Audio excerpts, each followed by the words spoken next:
Ilhan Omar has been on the campaign trail stumping for Bernie Sanders.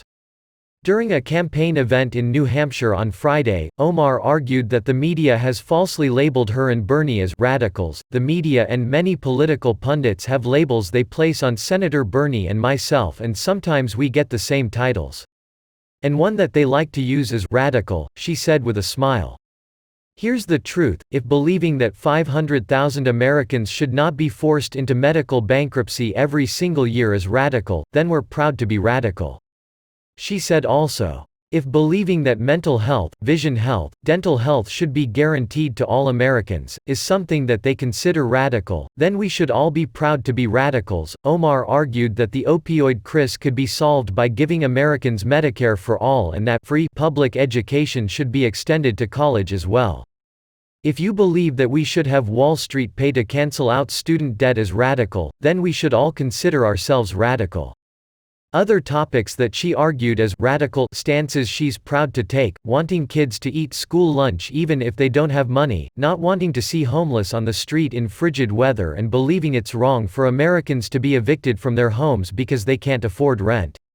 Omar explained, I happen to believe that climate change is an existential threat to humanity, and believing that climate crisis and refugee crisis are linked. If it will take a global refugee pact to make sure climate refugees who lose their homes are welcomed with open arms, and not shot out by a cringe fest, if that thought is radical, then we should all consider ourselves radical.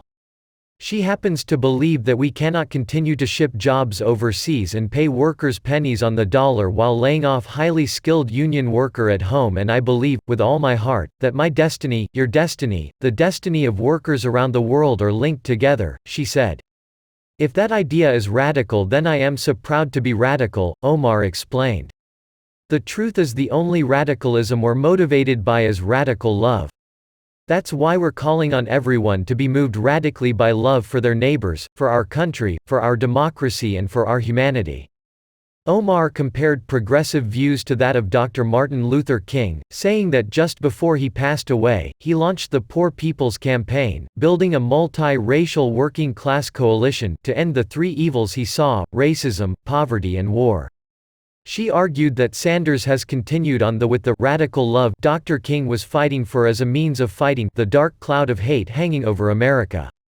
However, no one wants to see their neighbors addicted to opioids, homeless on the street, kids being turned away from school lunch, or people being evicted from their homes. That's not the American dream. We all want to fix that problem. But taking money from the so-called rich and middle-class Americans to spread the wealth doesn't fix the problem. Throwing money at homeless people doesn't address why they became homeless to begin with. Giving an addict Medicare for all doesn't suddenly keep them from using their drug of choice. This idea of radical love sounds great on paper.